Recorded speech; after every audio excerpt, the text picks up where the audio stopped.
Salve, muito boa noite. Nós estamos aqui falando de política, afinal, política define o seu destino, o preço do seu aluguel, da sua casa e do estudo do seu filho. Aqui nos nossos estúdios da Rede Vida, em Brasília, o deputado Rogério Rosso, ele é daqui do Distrito Federal, mas é um deputado conhecido nacionalmente porque acabou se envolvendo aqui em debates muito sérios, pesados em todas as áreas, a reforma da Previdência, no processo de cassação da ex-presidente Dilma, ele era líder partidário, então um deputado muito conhecido nacionalmente. Deputado Rogério Rosso, a gente falou ali da reforma política, mas existem outras reformas. Certo. Diante desta crise, a impressão que se tem é de que a reforma da Previdência acabou. Hoje eu assisti um lobista, no bom sentido, né? Veio conversar com o deputado Onyx Lorenzoni sobre Previdência, ele impaciente, não conversa de Previdência, isso acabou. O senhor tem um projeto que eu acho muito interessante, que é definir uma reforma da Previdência com idade mínima adequada, com cálculos, mas para valer a partir da promulgação. Zé, é muito simples. Primeiramente, é bom recordar um pouco. Antes do envio da reforma da Previdência para o Congresso Nacional, no texto do Planalto, eu fui um dos que mais insisti, Denise, para que o presidente Michel Temer, antes de enviar a reforma da Previdência, fizesse duas outras reformas. A modernização das leis trabalhistas, que foi feita, e a reforma tributária. Porque eu não tenho nenhuma dúvida, Zé, nenhuma dúvida, talvez é o tema que eu mais gosto de estudar e analisar e avaliar, é sobre competitividade brasileira. O Brasil já foi muito competitivo em todos os produtos, até indústria de transformação, tecnologia, no agronegócio, enfim. Hoje nós perdemos a cada mês, no ranking dos países, a cada mês a gente perde posições. Deu um recuo, né? Melhorou nós perdemos, ponto percentual. Nós já fomos realmente o local onde era excepcionalmente, as montadoras eram para cá, empresas de tecnologia, etc. Porque a mão de obra era barata, porque hoje não. O Brasil hoje, nós já perdemos realmente e muito para várias nações que até ontem eram consideradas nações realmente iniciantes na questão econômica. Hoje nós já perdemos, inclusive na América Latina, Chile, o Paraguai está conseguindo levar empresas do Brasil para o Paraguai, esse que foi tanto, vamos dizer assim, criticado no passado, né? Com relação à industrialização, à organização. Virou símbolo de coisa mal feita. Mas hoje não. Então, a reforma da Previdência, claro que é importante, é fundamental, mas eu diria que é o seguinte, a reforma da Previdência seria como se fosse a locomotiva antiga, né, dando defeito, e a gente precisa, ao invés de mudar a infraestrutura de baixo, a gente está simplesmente uma infraestrutura antiga, centenária, mas a gente está ali remendando a locomotiva, mas não está mexendo no que é mais importante, que é a infraestrutura, né, modernizando. A Previdência é a mesma coisa, a gente precisa voltar a um grau de competitividade que a nossa economia realmente possa não só gerar empregos, mas principalmente gerar divisas para o Brasil e assim trabalhar uma reforma da Previdência. Outra coisa, a reforma da Previdência, Zé e Denise, no momento que ela foi colocada, ou seja, no meio de uma legislatura, no meio do governo, tá certo? Ou seja, dezembro, janeiro desse ano, com certeza, e dada a sua amplitude, o que foi o texto da reforma da Previdência? A área econômica fez o cenário de PIB de menos 3,8 e menos 3,6, 2014 e 2015, colocou esse cenário, projetou esse cenário e fez aquele texto. Então, está correto. Então, no pior dos mundos, fez aquele texto. Eu achei o primeiro exagero, porque você vê que a economia, com tantas dificuldades que o Brasil pegava vive, muito forte, né? Ela já está projetando, por exemplo, um crescimento de PIB ano que vem, de PIB positivo, tá certo? Com baixo, mas pelo menos mais positivo, com um crescimento positivo. Então, o que foi colocado para o Congresso Nacional realmente era num cenário muito pior. Um cenário muito pior que está se projetando. Mais para frente. Eu vi a arrecadação tributária da Receita no mês de agosto, surpreendeu a própria Receita Federal, tá certo? Positivamente, para cima. Então, por quê? Porque a indústria ela teve resultados melhores, porque as nossas exportações estão conseguindo, de fato, gerar uma balança positiva para o Brasil, porque o comércio e os serviços, em todo o Brasil, né? Então, o texto que foi colocado assustou o parlamento, assustou o parlamentar. Mas foi modificado, porque mexeu né? Aí foi modificado, mas mexendo em direitos, Denise, mexendo em regras atuais. Você entrou sob o regime, o Zé também e eu também. E no meio do caminho vai mudar a regra do jogo. Em premissas colocadas que eu questiono, né? Do ponto de vista, inclusive, do levantamento dos números econômicos, como eu coloquei aqui. Então, qual é a nossa proposta? Aqueles que entrarem agora, os jovens que entrarem agora, né, eles entram num novo sistema, mas quem está, fica preservado os seus direitos. Rosso, mas isso não é suficiente. Eu digo que não é uma ciência exata.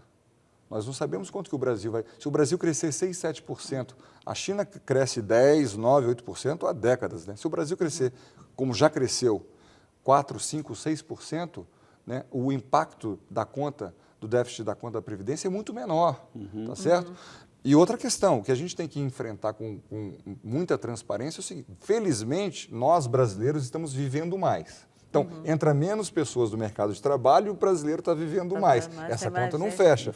Então, especialmente no setor público. E especialmente no setor público. Então, estados e municípios aí que têm previdências próprias estão com dificuldade. Então, no Distrito Federal ontem aprovaram, né? O governador do Distrito Federal, ele conseguiu aprovar um aumento da contribuição de 11% para 14% do setor público, aqui do servidor público do Distrito Federal. Aqui nós temos uma característica diferente, Denise.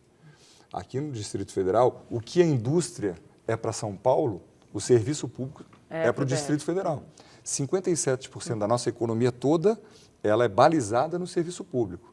E o emprego, né, é mais de 70%. Portanto, se o serviço público for mal aqui, né, se a remuneração do servidor público ela cair, como ela vem caindo, a economia como um todo e a Previdência tem problema. Então, o governador, numa votação dificílima, que eu, inclusive, questiono o texto, não gostei do texto, poderia ter sido um texto muito melhor, muito mais moderno, muito mais aperfeiçoado, né, onde não tocasse no poder aquisitivo, porque, de certa forma, foi quase que um sequestro do salário do servidor público, né, na fonte, retido, né? Então, agora, eu acho que a gente tem sempre com transparência, mas aqui no Distrito Federal, da forma como foi feita, eu não faria.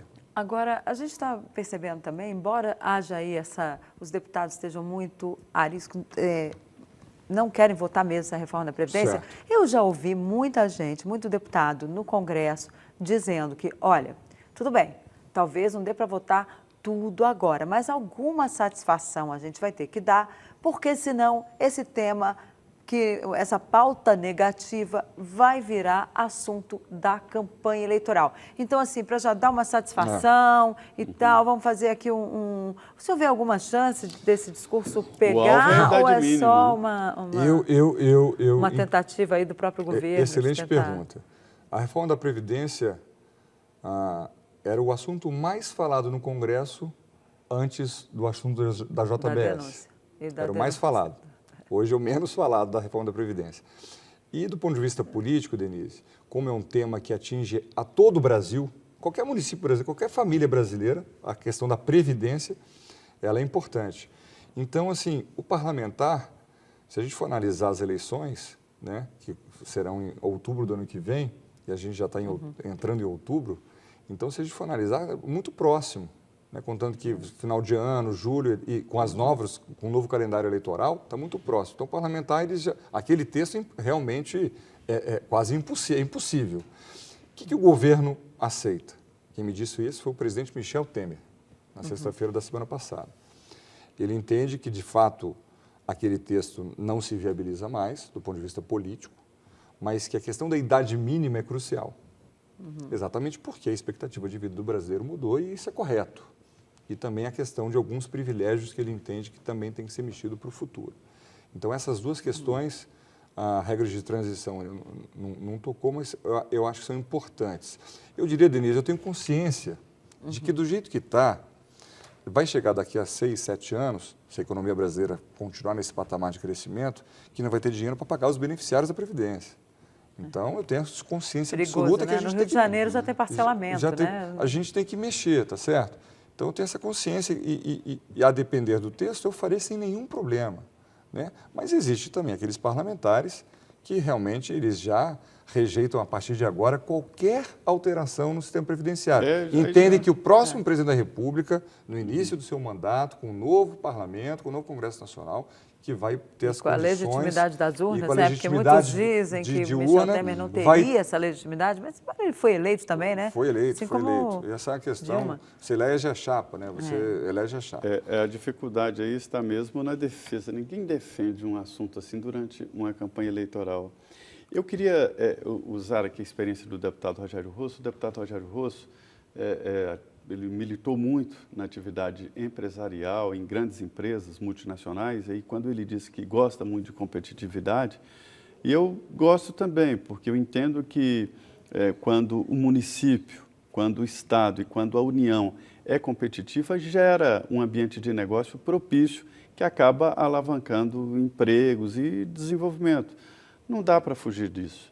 Deputado, o que seria, como é que poderia aumentar esta competitividade, principalmente estados, municípios da União, a gente já falou. Primeiro, qual é o estado mais competitivo? É São Paulo mesmo? É São Paulo porque é o grande estado produtor, historicamente. E consumidor também, né? Também. Produtor e consumidor, mas tem uma infraestrutura boa. É o grande mercado. Historicamente, a industrialização do Brasil começou por São Paulo. Tá certo? Onde Minas Gerais você tinha um sistema agrícola, pecuário. Então eles têm razão de ser metidos como são. Não, eles têm um mercado, eles têm um mau mercado.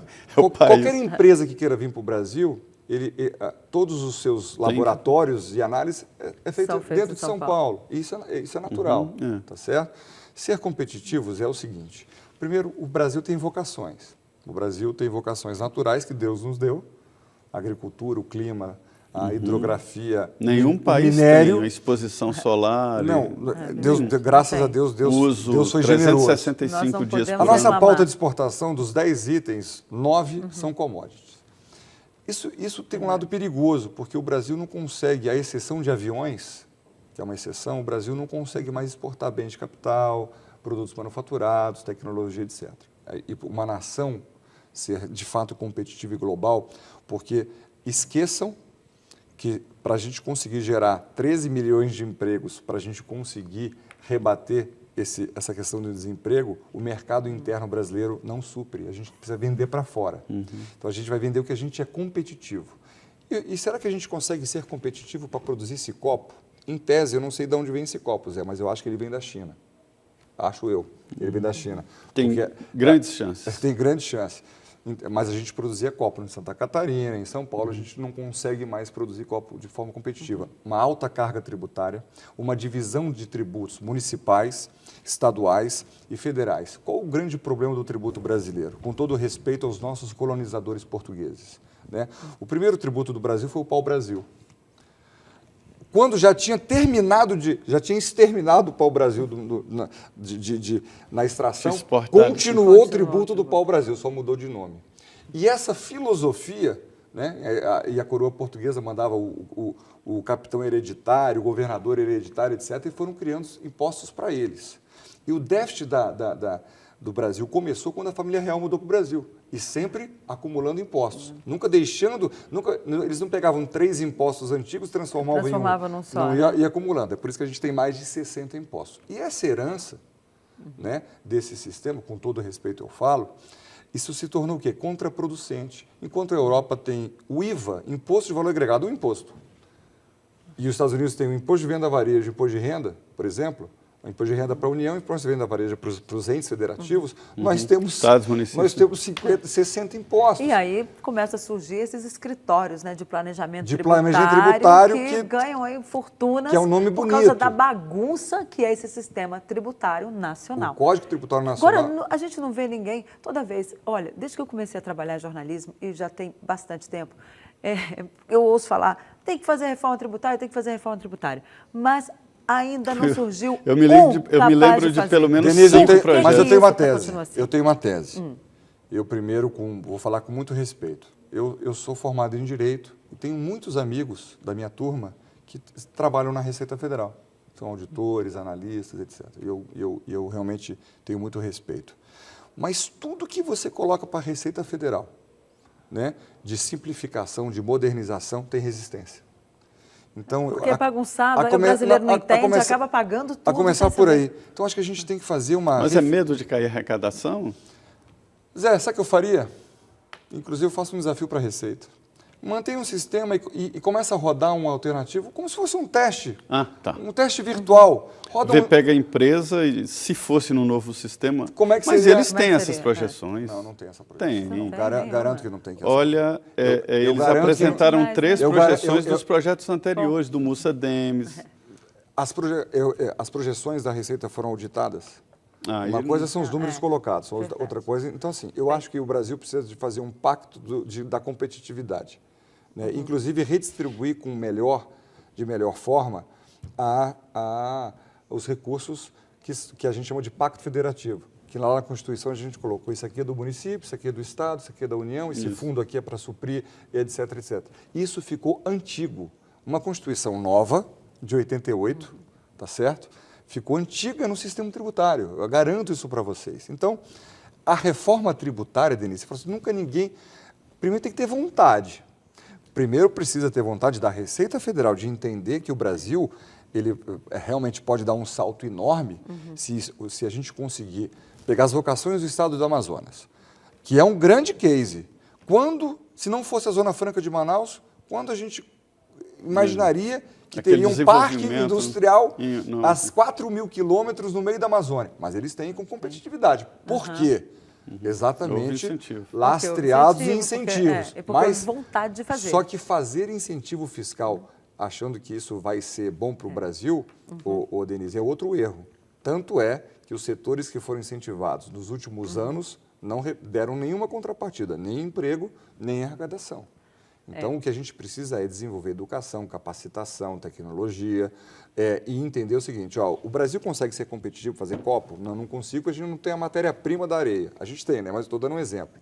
Então, a gente não vamos exagerar, não vamos fazer isso aqui. Vamos fortalecer as nossas vocações, né? E vamos tentar, é claro, complementar isso com outros produtos. Força. Daqui a pouco a gente fala. Daqui a pouco a gente continua. Nós estamos aqui com o deputado Rogério Rosso, do PSD do Distrito Federal. Vamos para o terceiro bloco daqui a pouco. E não sai daí não, porque tem muito assunto ainda para a gente tratar, inclusive a denúncia contra o presidente Michel Temer, que não será fatiada na Comissão de Constituição e Justiça, onde será a primeira grande batalha desse pedido do Ministério Público. Voltamos em 2 minutos, não saia daí.